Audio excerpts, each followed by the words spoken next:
میرے نہایت ہی واجب الاحترام معزز سامعین اکرام، السلام علیکم ورحمۃ اللہ وبرکاتہ۔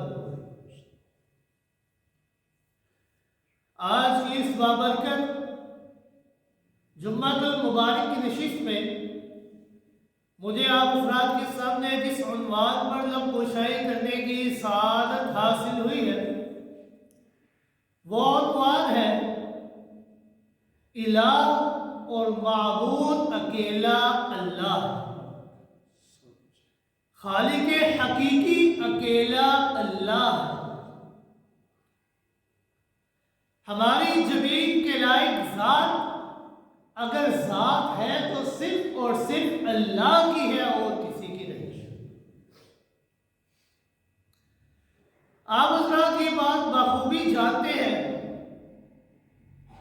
کہ اول مکہ مکرمہ کے اندر پیغمبر کائنات صلی اللہ علیہ وآلہ وسلم کی بے حد عزت و تکریم کی جاتی تھی۔ پیغمبر کائنات صلی اللہ علیہ وآلہ وسلم کو صادق اور امین کے لقب سے یاد کیا جاتا تھا، صادق اور امین کے لقب سے پکارا جاتا تھا۔ پیغمبر کائنات صلی اللہ علیہ وآلہ وسلم کے دیانت اور تقوی کی بنیاد پر کفار مکہ، مشرکین مکہ اپنی امانتیں آپ کے پاس رکھوایا کرتے تھے۔ آپ ان کے جھگڑوں میں فیصل بنا کرتے تھے، منصف بنا کرتے تھے، جج بنا کرتے تھے۔ پورے مکہ میں پیغمبر کائنات صلی اللہ علیہ وآلہ وسلم کو ہر لحاظ سے عزت کی نگاہ سے دیکھا جاتا۔ کوئی ایک شخص بھی آپ صلی اللہ علیہ وآلہ وسلم کا مخالف نہ تھا۔ پھر اچانک ایسا کیا ہوا کہ اس ماحول کے اندر تبدیلی پیدا ہو گئی۔ صادق اور امین کہنے والے اب کذاب اور جھوٹا کہنے لگے، جھگڑوں کے فیصلے کروانے والے مجنون اور پاگل کہنے لگے، پرائے تو پرائے اپنے بھی سب دشمن بن گئے، اور آپ صلی اللہ علیہ وآلہ وسلم کے لیے عرصہ حیات یہ تنگ ہو کر رہ گئے۔ آپ صلی اللہ علیہ وآلہ وسلم کو تنگ کرنے کے لیے مختلف القاب سے پکارا جاتا تھا۔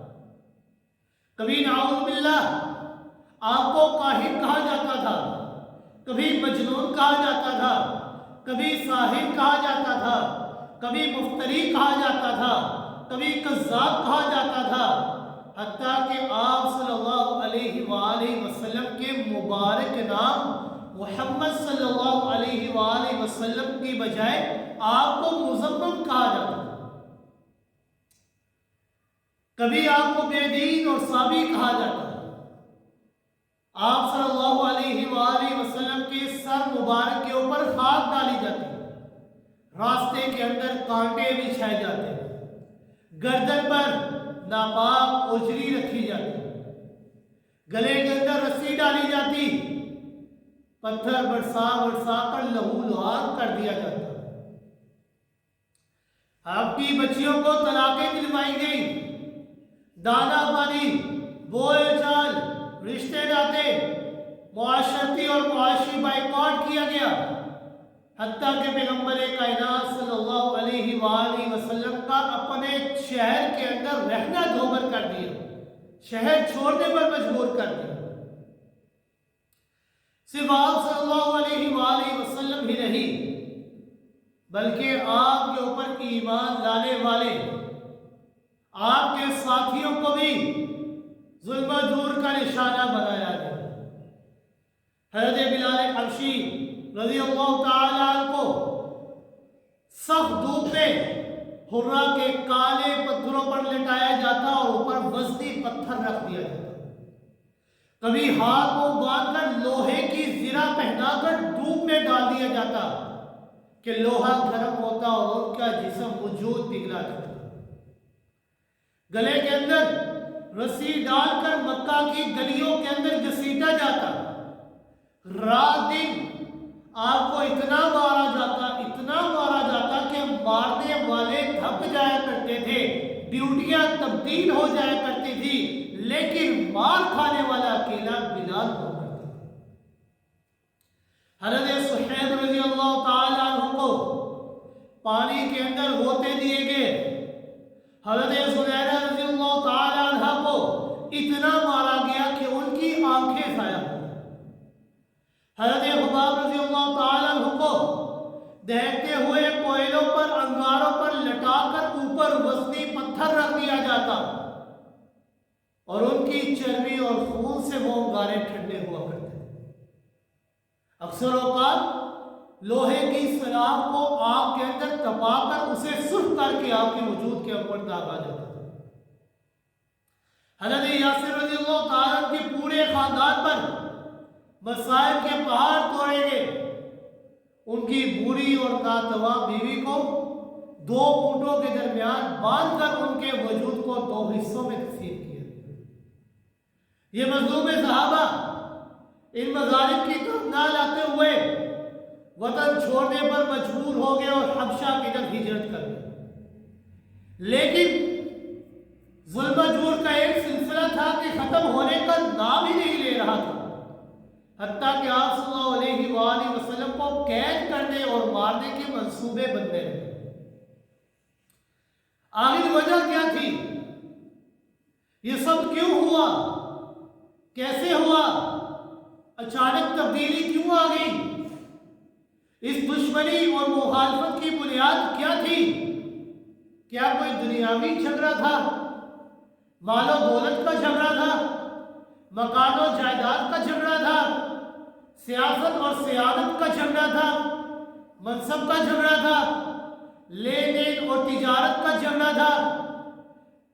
جب آپ کی سیرت کا مطالعہ کیا جائے گا تو آپ یقیناً اس نتیجے پر پہنچیں گے کہ ایسی کوئی بات نہیں تھی، یہ کوئی دنیاوی جھگڑا نہیں تھا، بلکہ دنیا دینے کے لیے تو مشرکین آپ کے پاس آئے اور کہنے لگے اگر آپ کو سرداری چاہیے تو ہم آپ کو سردار ماننے کے لیے تیار ہیں، اگر مال و دولت چاہیے ہم آپ کو مال و دولت دینے کے لیے تیار ہیں، اگر مکہ کی کوئی خوبصورت لڑکی سے آپ شادی کرنا چاہتے ہیں تو ہم اس سے آپ کی شادی کروا دیتے ہیں۔ کیا ان لوگوں نے آپ صلی اللہ علیہ وآلہ وسلم سے کوئی جھوٹ سنا تھا؟ کہ آپ صلی اللہ علیہ وآلہ وسلم کے پاکیزہ کردار کے اندر انہیں کوئی خرابی نظر آئی تھی؟ کیا آپ نے کوئی اخلاقی یا معاشرتی کوئی جرم کیا تھا؟ نہیں، ایسی کوئی بات نہیں تھی، وہ تو آپ صلی اللہ علیہ وآلہ وسلم کو بے عیب مانتے تھے اور آپ صلی اللہ علیہ وآلہ وسلم کی زندگی کے کسی گوشے پر انگلی نہیں اٹھا سکتے تھے۔ سامعین اکرام، آپ جانتے ہیں کہ آپ صلی اللہ علیہ وآلہ وسلم کے ساتھ ان کا کوئی دنیاوی جھگڑا نہ تھا بلکہ دینی نوعیت کا جھگڑا تھا۔ پھر سوچئے اگر دینی نوعیت کا جھگڑا تھا تو کس نوعیت کا تھا؟ وجہ کیا تھی؟ کیا اللہ کی ذات اور صفات کا جھگڑا تھا؟ نہیں، اللہ کی ذات اور صفات کا جھگڑا نہیں تھا۔ کیوں؟ کیونکہ وہ لوگ اللہ کو مانتے تھے، اپنی اولاد کے نام عبداللہ رکھا کرتے تھے، اللہ کے نام کی قسمیں کھایا کرتے تھے، اللہ کے نام پر اپنا مال خرچ کیا کرتے تھے۔ پھر کیا وہ اللہ کی صفات کے قائل نہ تھے؟ نہیں، وہ اللہ کی صفات کے بھی قائل تھے، وہ تو اللہ کو اپنا خالق مانا کرتے تھے۔ اللہ رب العزت نے چند سوال قرآن کے اندر ذکر کیے ہیں اور مشرکین ان کے جواب خود دیا کرتے ہیں کہ اللہ رب العزت نے فرمایا سورہ زخرف کے اندر کہ میرے محبوب پیغمبر صلی اللہ علیہ وآلہ وسلم آپ ان سے سوال کریں کیا سوال؟ وَلَئِنْ سَأَلْتَهُمْ مَنْ خَلَقَهُمْ، کیا آپ ان سے سوال کریں کہ تمہیں پیدا کرنے والا کون ہے؟ جواب یہی دیں گے. جواب کیا تھا؟ لَيَقُولُونَ اللَّهُ، وہ ضرور یہی کہیں گے کہ ہمیں پیدا کرنے والا اکیلا اللہ ہے. سورہ زمر کے اندر فرمایا وَلَئِنْ سَأَلْتَهُمْ مَنْ خَلَقَ السَّمَاوَاتِ وَالْأَرْضَ، آپ ان سے سوال کریں آسمان و زمین کو تخلیق کرنے والا کون ہے؟ جواب آئے گا لَيَقُولُونَ اللَّهُ، کہ وہ کہیں گے اکیلا اللہ ہی ہے جو آسمان و زمین کی تخلیق کرتا ہے. سورہ عنکبوت نے فرمایا وَلَئِنْ سَأَلْتَهُمْ مَنْ نَزَّلَ مِنَ السَّمَاءِ مَاءً فَأَحْيَا بِهِ الْأَرْضَ بَعْدَ مَوْتِهَا، اگر آپ ان سے سوال کریں کہ آسمان سے بارش کو کون برساتا ہے اور اس بارش کے ذریعے مردہ اور بے جان اور بنجر زمین کو آباد کون کرتا ہے، سرسبز و شاداب باغاتوں کو کون اگاتا ہے، کھیتیوں کو کون اگاتا ہے، جواب آئے گا لَيَقُولُونَ اللَّهُ، کہ آسمان سے بارش برسانے والا، بے جان اور بنجر زمین کو آباد کرنے والا اکیلا اللہ ہے. سورہ یونس کے اندر فرمایا قُلْ مَن يَرْزُقُكُم مِّنَ السَّمَاءِ وَالْأَرْضِ أَمَّن يَمْلِكُ السَّمْعَ وَالْأَبْصَارَ وَمَن يُخْرِجُ الْحَيَّ مِنَ الْمَيِّتِ وَيُخْرِجُ الْمَيِّتَ مِنَ الْحَيِّ وَمَن يُدَبِّرُ الْأَمْرَ، کیا آپ ان سے سوال کریں کہ تمہیں آسمانوں سے اور زمین سے رزق کون مہیا کرتا ہے؟ سننے کی، تمہارے کانوں کی اور آنکھوں کا مالک کون ہے؟ زمین سے روزی کون دیتا ہے؟ مردے کو زندہ سے اور زندہ کو مردہ سے کون پیدا کرتا ہے؟ وَمَن يُدَبِّرُ الْأَمْرَ، اور کائنات کے تمام امور کون کرتا ہے؟ تمام امور کا مدبر کون ہے؟ کنٹرولر کون ہے؟ مالک کون ہے؟ اختیار کس کا ہے؟ تصرف کس کا ہے؟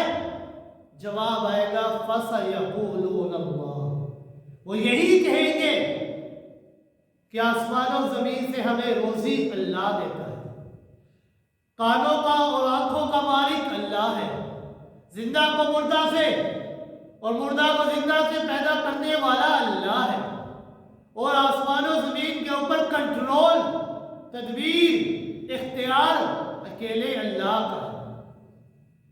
سورہ مومنون کے اندر فرمایا قُلْ مَن بِيَدِهِ مَلَكُوتُ كُلِّ شَيْءٍ وَهُوَ يُجِيرُ وَلَا يُجَارُ عَلَيْهِ إِن كُنتُمْ تَعْلَمُونَ سَيَقُولُونَ لِلَّهِ، اگر آپ ان سے پوچھئے گا کہ ہر چیز کے اوپر اختیار رکھنے والا کون ہے، ہر چیز کے اوپر اختیار کس ذات کا ہے، اور اکیلا پناہ دینے والا جس کے مقابلے میں کوئی پناہ نہیں دے سکتا، ان کنتم تعلمون، اگر تم جانتے ہو تو بتاؤ تو صحیح. تو جواب کیا ہے؟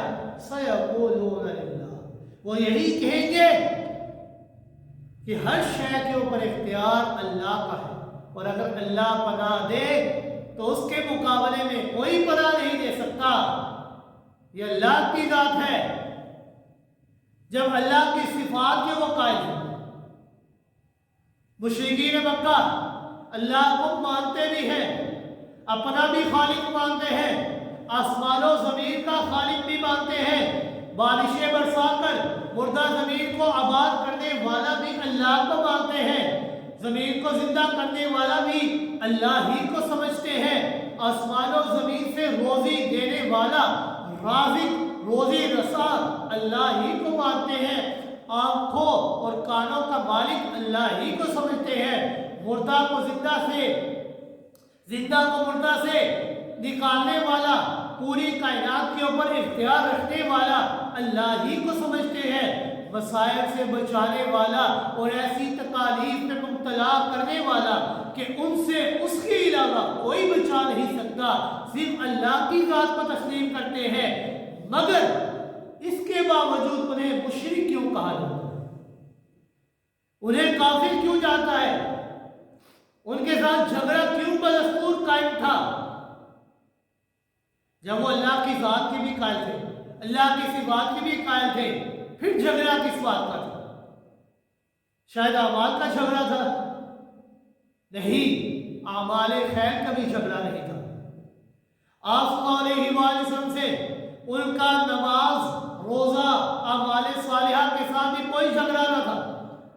ان کے اندر نماز موجود تھی، وہ لوگ نماز پڑھتے تھے، زکوٰۃ ادا کیا کرتے تھے، عمرہ اور حج ادا کیا کرتے تھے، بیت اللہ کا طواف بھی کیا کرتے تھے، خانہ کعبہ کی تعمیر کرنے والے بھی وہی تھے، حاجیوں کو، اللہ کے مہمانوں کی دل کھول کر مہمان نوازی بھی کیا کرتے تھے، داڑیاں بھی رکھا کرتے تھے، ختنے اور عقیقے بھی کیا کرتے تھے، غلاموں کو آزاد بھی کیا کرتے تھے، قربانیاں بھی دیا کرتے تھے، حتیٰ کہ ایک ایک وقت میں کئی 100 اونٹ بھی اللہ کی راہ میں قربان کیا کرتے تھے، اور زنا، چوری جیسے گناہوں کو وہ بھی گناہ سمجھا کرتے تھے۔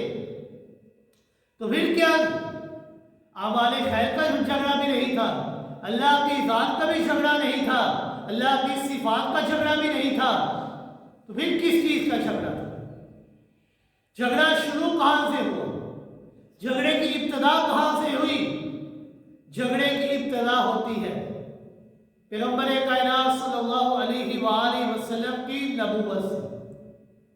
پیغمبر کائنات صلی اللہ علیہ وآلہ وسلم نبوت سے قبل غار حرا کے اندر یکسوئی کے ساتھ اللہ کی عبادت کیا کرتے تھے، خالصتاً اللہ کی عبادت کیا کرتے تھے۔ مشرکین مکہ کو اس بات کے اوپر بھی کوئی اعتراض نہ تھا، کوئی جھگڑا نہیں تھا اس بات کے اوپر، لیکن جھگڑا اس دن شروع ہوا جب پیغمبر کائنات صلی اللہ علیہ وآلہ وسلم غار حرا سے نکل کر صفا پہاڑی کے اوپر آتے ہیں۔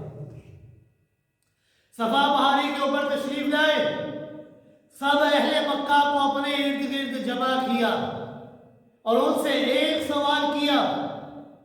سوال کیا تھا؟ هل وجدتمونی صادقا او کاذبا، کہ لوگوں میں نے تمہارے درمیان ایک زندگی کا لمبا عرصہ گزارا ہے، 40 سال کی عمر، ایک طویل زندگی میں نے تمہارے درمیان بسر کی ہے، ذرا مجھے بتاؤ وجدتمونی صادقا او کاذبا، کیا تم نے مجھے سچا پایا ہے یا جھوٹا پایا ہے؟ سب کے سب لوگوں نے بیک زبان ہو کر ایک ہی جواب دیا، جربناک مرارا فما رأیناک الا صدقا، فما رأینا فیک الا صدقا، ہم نے آپ کو بڑی بار آزمایا ہے، بڑی بار آپ کو امتحان کے اندر مبتلا کیا ہے، بڑی آزمائشوں کے اندر آپ کو مبتلا کیا ہے، لیکن ان تمام امتحانوں کے اندر، ان تمام آزمائشوں کے اندر ہم نے آپ کو سچا ہی پایا ہے، کبھی جھوٹا نہیں پایا۔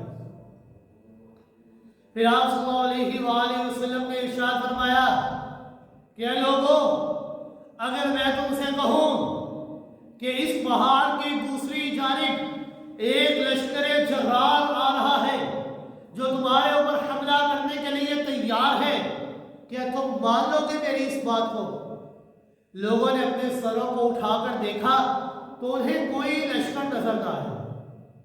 آپ صلی اللہ علیہ وآلہ وسلم نے وضاحت فرمائی کہ لشکر وغیرہ کوئی نہیں ہے، میں صرف اپنے اعتماد کے متعلق تم سے سوال کر رہا کہ لشکر نظر نہیں آ رہا تمہیں، لیکن میں اگر تم سے کہوں ایک لشکر آ رہا ہے، وہ تمہارے اوپر حملہ آور ہوگا، تو کیا تم میری اس بات کو سچا جانو گے یا جھوٹا جانو گے؟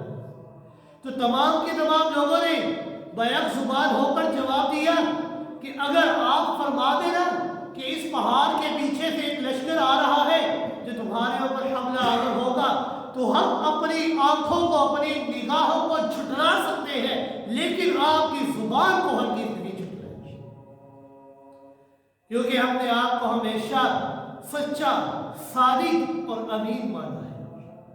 آنکھوں کو جھٹلا سکتے ہیں، آپ کو دیکھا جھٹلا سکتے ہیں، لیکن آپ کی زبان کو ہم نہیں جھٹلا سکتے۔ پھر آپ صلی اللہ علیہ وآلہ وسلم نے ارشاد فرمایا،